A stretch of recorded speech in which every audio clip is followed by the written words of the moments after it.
I'm a somewhat soft-spoken person and I'm very feminine. So sometimes that can lead to people to thinking I'm not serious, but I'm very serious about business.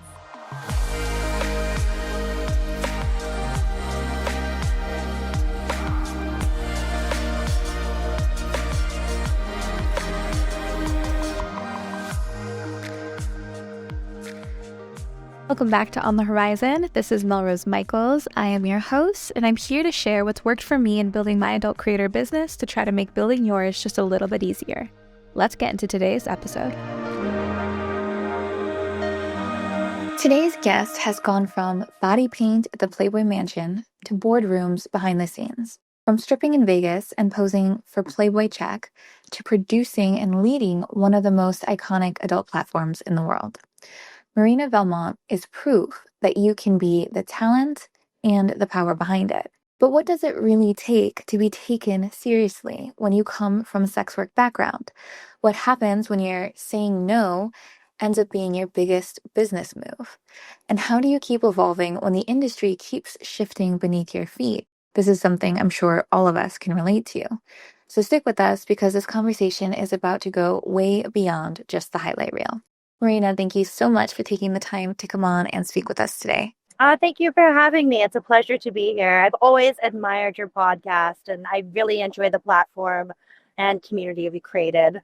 I really appreciate that. It has been a long time in the making, but I think conversations like we're about to have today really open up doors for creators to know what we're capable of and to know that there are opportunities available to us. So I'm really, really excited to kind of get into this with you. I've followed your work for years now, but for the people that are just tuning in and are maybe meeting you for the first time, can you give us like a sense of who you are and what your career in this industry has looked like up until now? Absolutely. I'm a vivacious redhead from Toronto, Canada, but I was drawn into the adult realm and I started dancing and traveling. I got into that through modeling, and I've just always been attracted to this world. And then I came back to Toronto and I had the opportunity to audition for Naked News. And then I started as an anchor there. And I was an anchor for 13 years. And this past year, I was made executive producer of Naked News and Cam4. That's such an achievement. And you've also spent like a lot of time stripping in some of the biggest major markets, right? Like New York, Vegas, LA. And with Naked News, being there over a decade, like what originally drew you into the kind of this world and has kept you here for, as long as you have? I am so attracted to the glitz and glam. I'm a huge fan of Playboy, Anna Nicole Smith, just the beauty and the glamour that lets us into.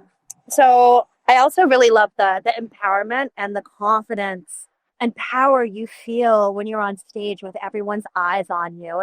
It's intoxicating, more than any alcoholic beverage could be. It's something that really fills your soul. So that's what initially drew me. I started modeling in pageants, but I realized broadcasting and being on the news would ultimately teach me a lot more and give me a bigger platform to reach more people and a bigger audience and learn creatively, but also like exercise my creative goals and connect with all different worlds. I can totally relate to that. Like even when I got into broadcasting in regards to live webcam, there was such a skill set that like I got to learn with that. One, just like constantly being on my toes and like this improv role, like because when you're broadcasting, especially in a live, situation, you're kind of always forced to be thinking so light on your feet. And that in itself has been a skill set that I think has benefited me, in place of media training, to talk to journalists, in place of the advocacy work I do, to know how to articulate and communicate really effectively with a high stakes situation that you don't get a chance to do over at. So I can definitely relate to you in that aspect. I'm wondering what was like kind of the shift like for you, because you've stepped into an executive producer role, which is a huge transition. And you're also going from being just in front of the camera to kind of leading things behind the scenes. So can you just kind of describe what that shift has been like, how you've navigated it, maybe what challenges you were faced throughout? Absolutely. So initially, I thought the change would be instant, but it's been about a year of growth pains because a lot of the people behind the scenes at Naked News have seen me from like day one. So they know Marina Valmont, the young girl that isn't who I am now, but like who I've grown into. So for them, it was a big growth period because they couldn't really see me being in this position. So that was definitely a factor. Also, dealing with people like behind the scenes and other companies, often not really feeling comfortable talking to me about business decisions and wanting to go talk to a man. So that's been difficult. Or second guessing me, like, oh, are you sure about this? And I'm like, yes, honey, I'm sure. So I've encountered a lot of that. But again, just being patient and giving people time to see what I can do in the role and my capabilities. And results really speak for themselves because people will have impressions of you, judgments. And I'm a somewhat soft spoken person and I'm very feminine. So sometimes that can lead to people to thinking I'm not serious, but I'm very serious about business.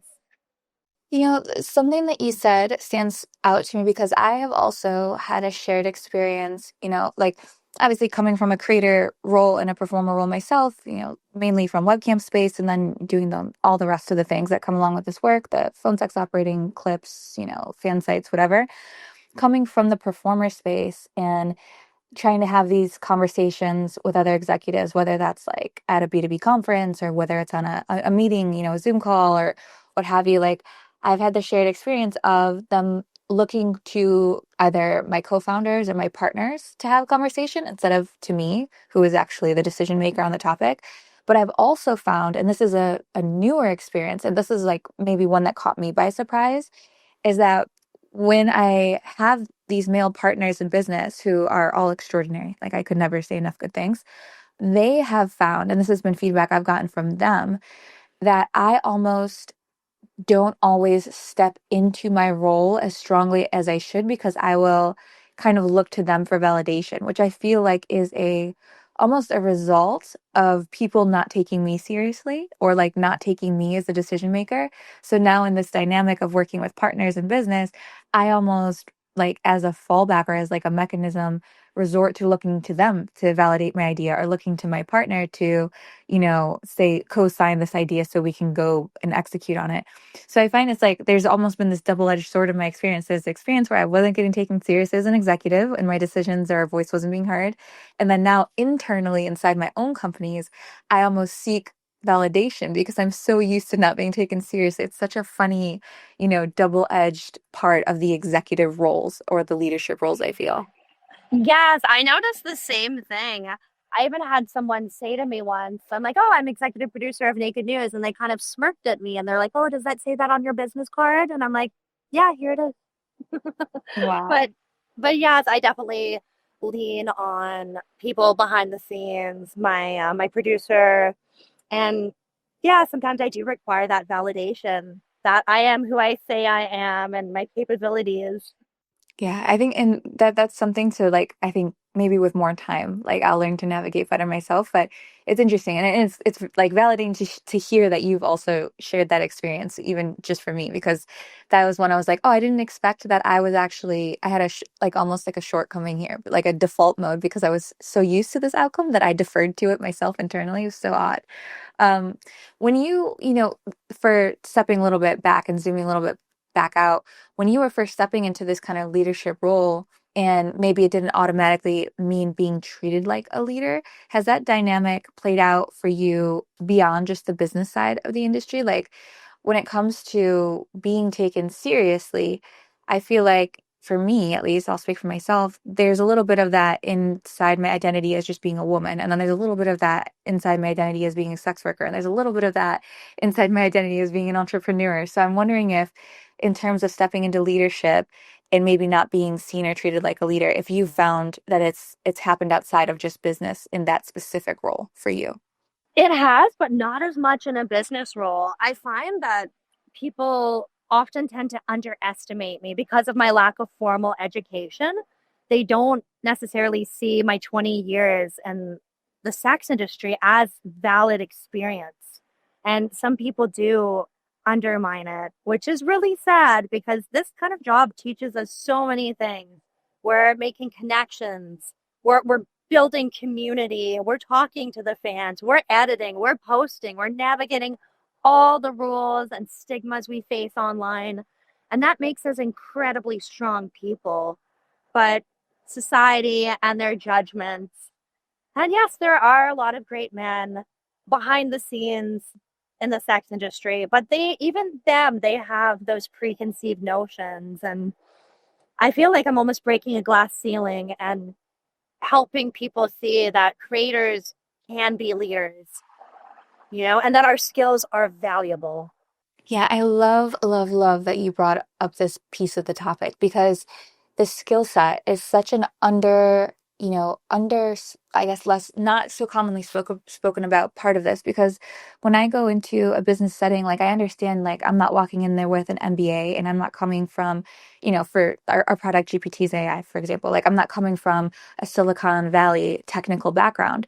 But what I think is underrepresented or maybe undervalued is the fact that creators themselves, especially adult creators, we have a unique set of skills that are almost learned in terms of how deeply we learn them and how quickly we adapt with them. And that is undervalued. Like, I may not have gone to college for cinematography or graphic design or any of those things. And I'm not going to be able to present you with a degree supporting that I know how to do them. But I know how to do all the most relevant things with cinematography via a program like CapCut or Adobe Premiere or, name insert any other one. I know how to do all the graphic design that is ever going to be required in any situation just using a tool like Canva, which is not maybe what someone will get a formal education on, but it is in which what the present day marketplace demands of a person skill set wise. So it's like, I think what people don't discuss is when you get formal education in business or any specific thing, the reality is that while you're getting that education, the world and the marketplace all changes and the demands all change at the same time. So you almost, from your starting point with a diploma and any formal education, are also at a deficit because the world has changed while you were learning it all. So, like when you talk about creators entering the marketplace and the skill sets that they can bring to any conversation or any role or business, position, they have a skill set that's highly adaptable, that is current and currently applicable, and also they know how to do it. And when I say it, I speak of they know how to do it as in many roles, whether that's, editing, whether that's customer success, whether that's managing customer journey, marketing, insert all of the titles we wear. But they know how to do a full corporate, many department level job and many roles all by themselves. So like I love to like go in on this topic because I think this is where we really shine as creators and where we are kind of a magnificent breed all our own. And I agree with you. Like it's such an undervalued reality that of what we can bring to the table because our skill set is so unique in that way. And it is a big thing to bring to the table. It is. And we're so often underestimated by others, but also ourselves. And we don't give us enough credit of all our capabilities, everything that we can do. Like from my dance experience and stripping, I can walk into any room and start a conversation with anyone. And I was a shy, introverted person prior to that who never would have thought that I would have the ability to do it. But we can learn anything. And I think that's one of our greatest talents too. Like, look at us marketing, building social media, editing, cinematography. We wear so many hats. We really need to like pat ourselves on the back of all our accomplishments. I couldn't agree with you more. Absolutely. If you're enjoying this podcast episode so far, please take one moment to share it with another one of your adult content creator friends, because you know what the rule is here. We do not gatekeep, and we want to make as many adult creators' businesses as easy as possible. And you sharing this episode with them might do exactly that. Thanks so much in advance. Do you ever find yourself kind of in this new era or like this newer chapter of your life with these leadership roles and, executive positions? Do you find yourself wondering at times, like, is this either, insert whatever conflict or viewpoint or perspective, whatever it might be, is this because I'm a woman, or is this because I come from a sex work background and I'm a creator? Or, and if you do find yourself wondering that, is it contextual, do you think, to the room that you're in, like the meeting you're taking, etc.? Oh, absolutely. Sometimes I know that it's because I'm a woman when I'm in a room full of middle-aged men that just kind of not mock me, but they'll be like, "Oh, how about we do banner ads on Naked News?" And I'm like, "Well, I have to like soft blow it where I'm like, oh, but like people don't really use banner ads anymore because I'm dealing with an older man who has like 1995 experience. But it's also being a performer and creator. I've noticed people on the business side of things that don't have experience in this realm. They don't really know how to interact and treat me because they see us as a different category of person. Yeah, I share that experience too, especially too there is an element to which I would consider like a real outdatedness. Like, I mean, I go to all of these conferences, especially on the executive side, and I'm one of maybe two or three creators at these business conferences.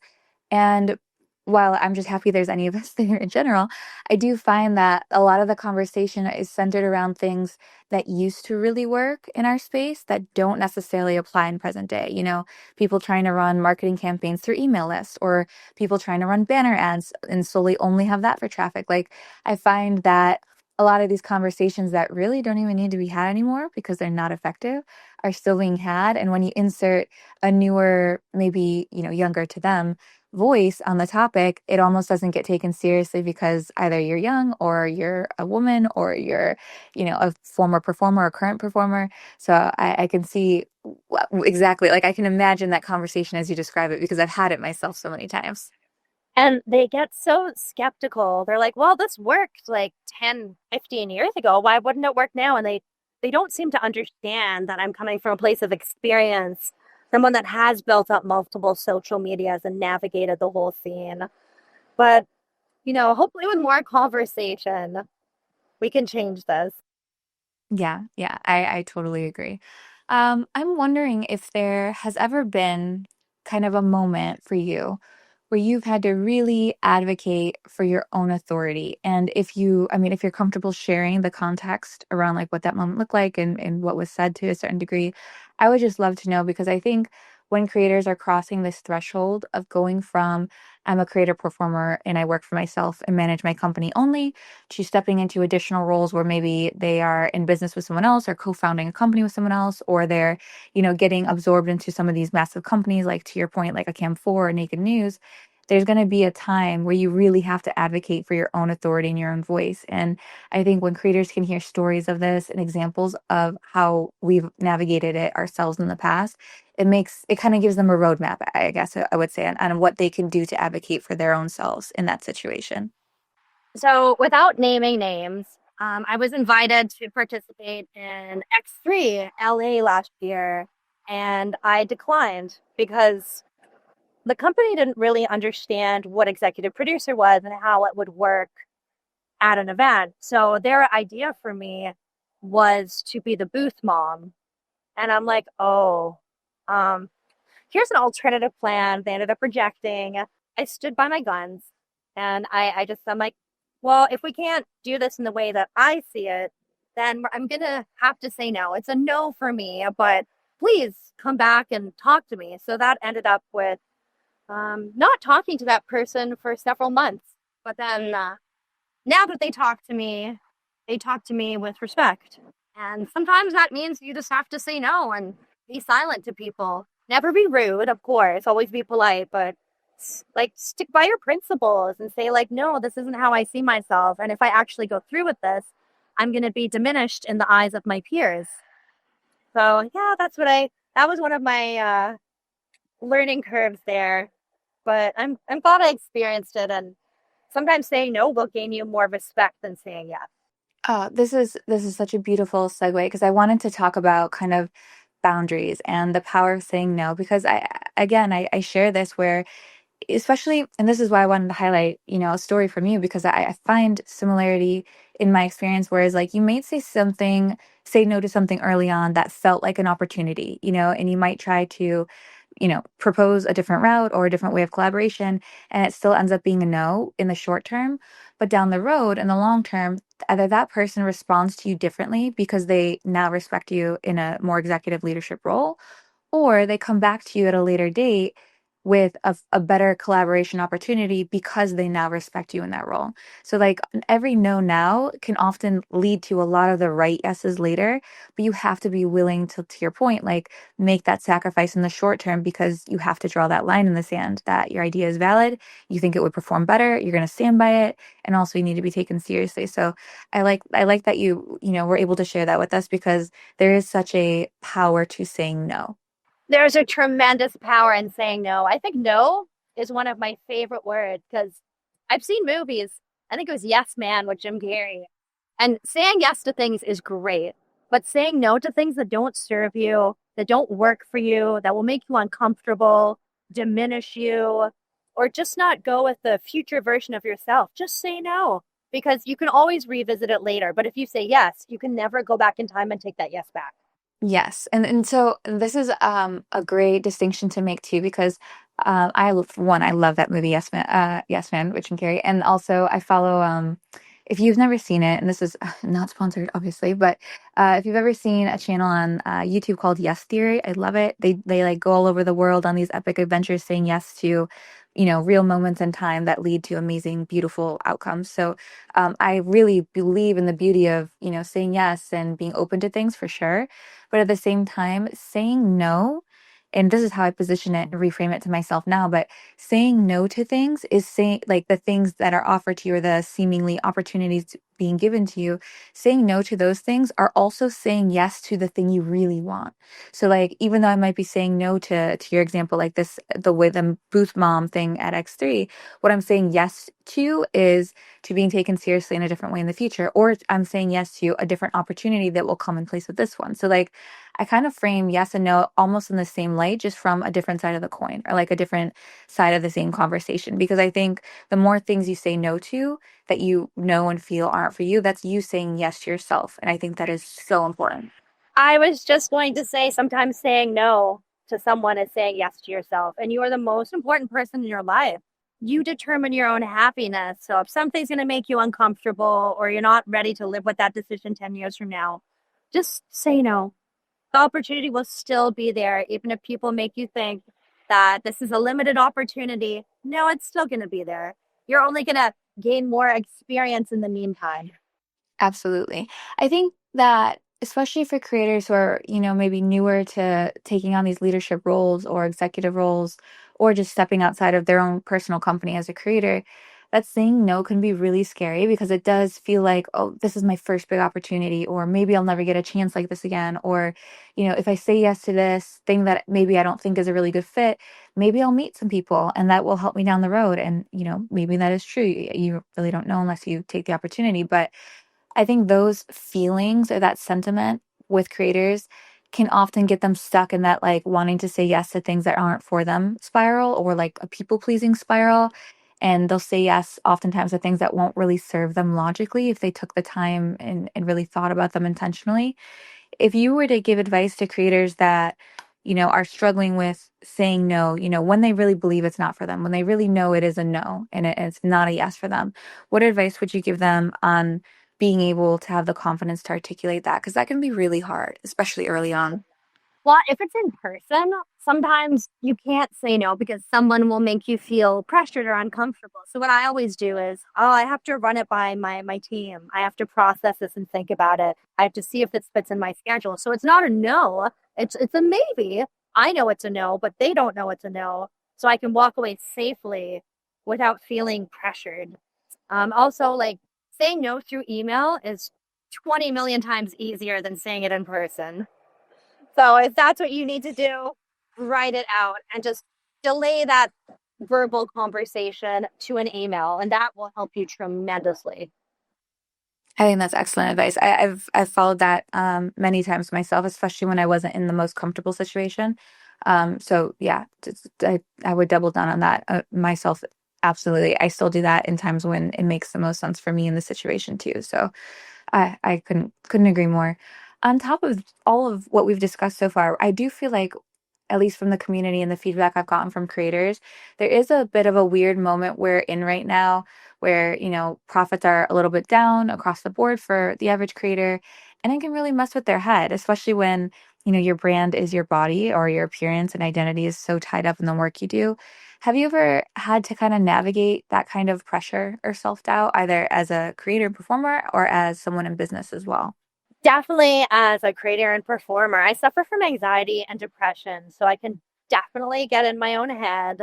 And when you're earning half of what you did last year, you start to think, is it just me? Am I the only one? Or is this other people too? Or am I just like an awful person that everyone hates right now?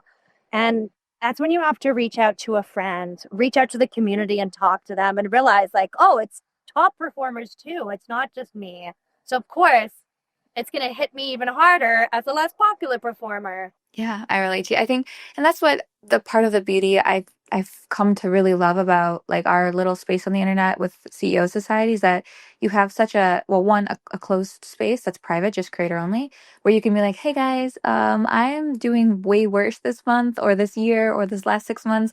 Is anyone else experiencing that? Because I also feel like when you, like to your point, reach out to a friend, if you know it's not just you, that takes so much pressure off the situation where you're like, okay, despite all of my best efforts, so I know it's not me, this is just a thing that's happening. Maybe it's age verification, traffic is down, like all these other components and variables are at play. So having like that, the ability and capacity to voice it to another creator or another peer or a friend and have it validated, like, oh, it's the landscape as a whole. Like this isn't just me. That can help so much. Yeah, and we end up beating ourselves up. But at the same time, you have to be cautious of fans taking advantage of that and knowing how hard the industry is right now because they will take advantage of you and try and get you to do content for less, talk to them more than you should. And yeah, so you just have to definitely watch out for them as well. Absolutely. I think another question that comes to mind for me with you, and maybe this is because I've been in the industry 13-ish plus years now, and you've managed your career for, 20, and that isn't something I believe happens by accident in any way. So I'm wondering what you've learned about like reinvention, because, you've reinvented yourself from creator, performer to executive now as well. And I'm sure as a creator alone, you've probably reinvented yourself, many times over the years. But how do you know when it's time to evolve or rebrand? And then also, in addition to that, like what does that process actually look like behind the scenes? So the best advice I ever received was that you need to reinvent yourself every 3 to 4 years. And that doesn't mean a complete makeover, like change your hair color, get tattoos and piercings, or get rid of them if you have them. That simply means your angle. What are you promoting? What are you into at this moment that you weren't into a few years ago? Maybe it's cosplay. Maybe it's something like puzzling that you can draw fans into that you can relate with. But yeah, this year in particular has been a roller coaster for me. I became executive producer. I got engaged at the beginning of earlier this year, and I left my fiance at the beginning of summer. And now I guess I've rebranded myself as a lesbian because I'm dating a gorgeous woman now. I love that. I love that's in I've spoken kind of in a similar way in the past where like reinvention and rebranding, I think we're in this era of the creator economy where your fans really want to go on the journey with you. They don't want to just see the end result. And I think that's a shift that's kind of happened over the, last decade or so. Whereas like I even relate it to like mainstream creators that I really love or respect. Like, I'll follow a musician on TikTok or Instagram when they have, 5,000 followers, and I'll watch them evolve into this person that's getting millions of streams and now has 1 million followers, and I've gotten to see their career and all the steps along the way that they've taken, all the challenges they face. It makes you feel close to these people because you're going through their evolution together. And I think with being an adult creator, we tend to not do that as much because we do have to put this fine line between privacy and safety at a point, so that we're okay and that we're safe performing our work and going about our lives. But also there is this element of fans wanting to evolve with us, and that means that there is room to evolve. You will be different in your newer years than you will be in your veteran years, or if you continue on and do like MILF content or GILF content or like whatever it's going to be, or if you become coupled and now you're doing partnered content, like you can go through these evolutions. And I think creators really get afraid of that because, even like to become with child and then do pregnancy content, if that's something that you're comfortable doing, like your audience is gonna change along with you and either want to be along for the ride or maybe take a break from you, come back later. Like it's all to each their own, but you're allowed to evolve in this era of being a creator. And I think that's what makes it just so beautiful too. And I think that keeps you in the game for longer is when you almost double down on that and you're like, hey, I'm different now. I like this now, or I want to try this now, or whatever it might be. People evolve and they change through the years, and I'd rather give realness and authenticity to my audience than a fake facade that I can never live up to. My life is real and sometimes it gets messy and complicated, but yeah, everyone's going to come along for the ride. And that's how I really like to connect with my audience. I love that you were just now so open about sharing and emphasizing like even life outside of work. There's hobbies, there's interests, there's friendships, and a lot of that stuff doesn't necessarily have to do with our career or us being online. I'm wondering, like, from a mental health or just personal life standpoint, like what grounds you these days? Like what keeps you human when, the work or the executive roles might feel more businessy or transactional? I love just relaxing. I'm a naturist, so I have a home in a naturist community. So in the summer, I'll go there and I'll just be one with nature. I'll puzzle, I'll go for walks, I'll swim in the lake, and everything is completely au natural. And that's what grounds me, just being with real, authentic people. We're not judging each other based on the clothes we're wearing. How much did this cost? What's that watch? It just real people and real connections. And yeah, it feels so free. That this strikes such a chord with me. And I love to like I'm noticing the word real and authentic has come up a few times now. And I think creators and myself included can struggle with how to be real and authentic online while they're trying to, grow and drive a business and achieve things and cater to a marketplace and cater to an audience. So it can be really easy to confuse, authentic with what some might consider unfiltered, or all access, I guess is another way to say it. So, what is your kind of approach to building a brand that is still implementing, business and strategy, but still remains real and authentic? Like, how do you do that?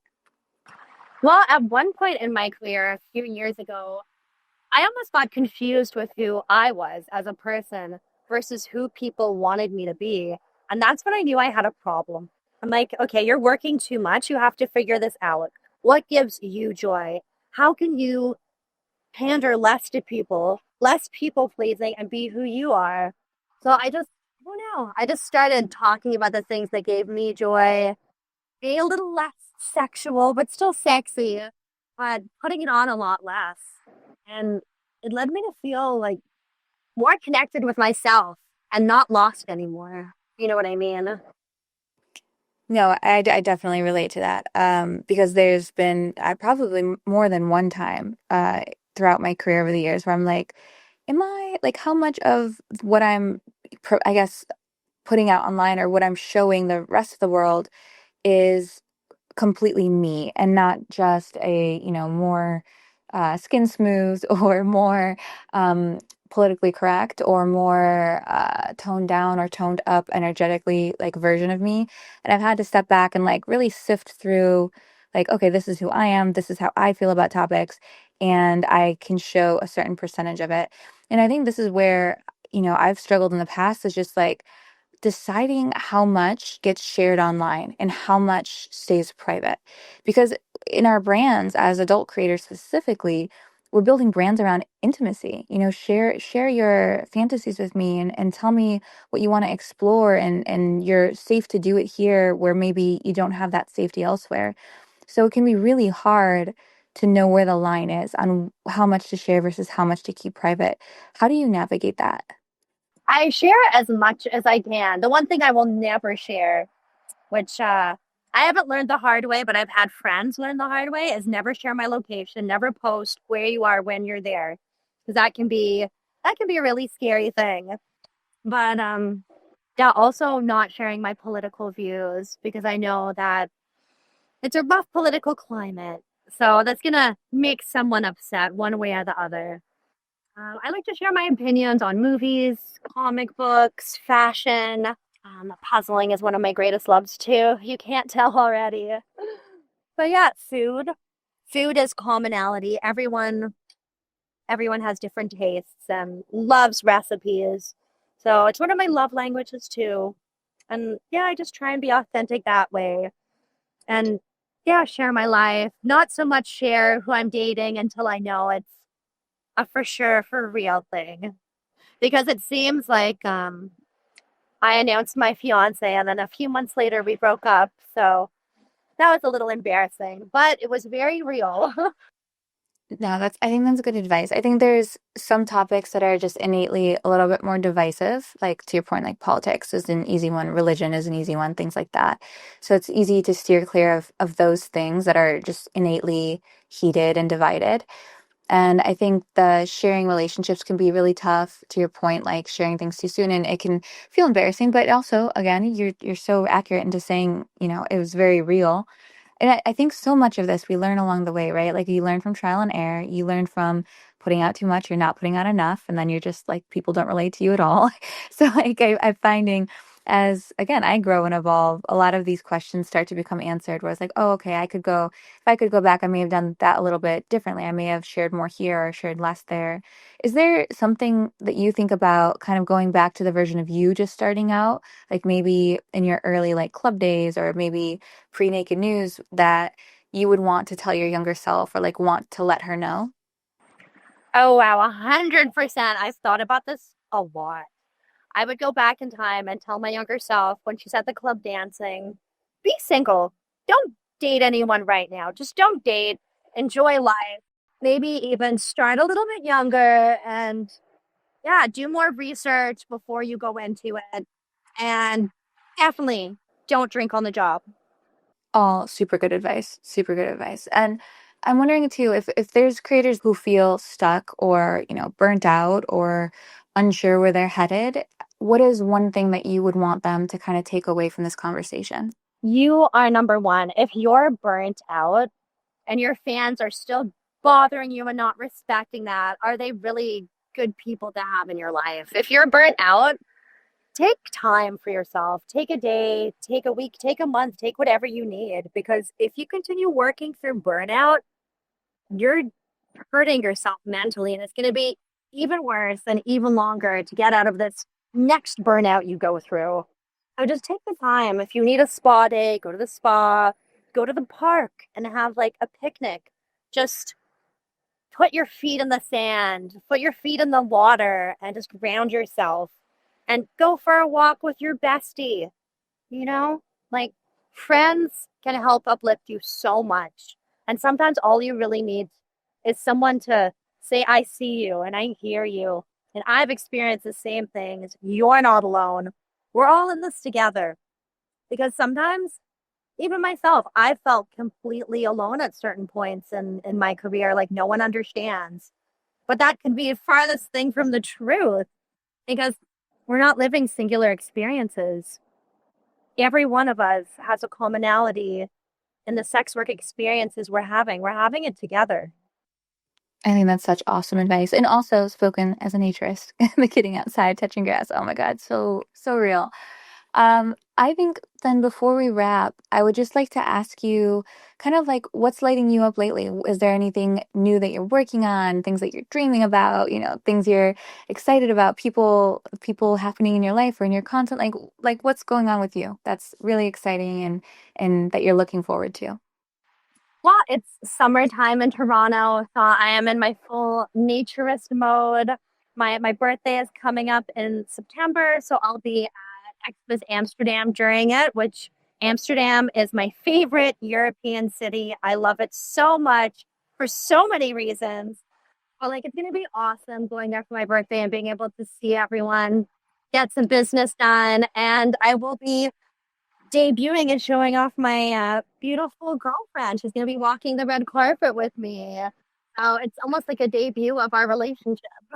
Oh, that's so sweet. I love that. I'm going to be in Expo's Amsterdam too, so we'll have to connect. It'll be great to meet you in person. Yes, please.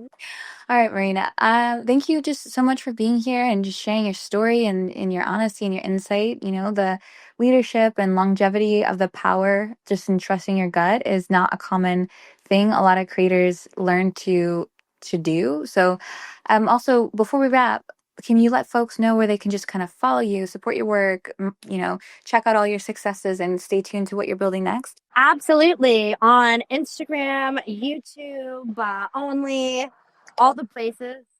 At Marina Valmont. On TikTok, I am Marina Valmont. But yes, please join me on my roller coaster of a journey. I'm living, I'm learning, I'm growing, as we all are every day. I love that so much. Thank you so much, Marina. This was awesome. You've given so much value and context to this conversation. Thank you for having me. I really love that you've given a voice to the community.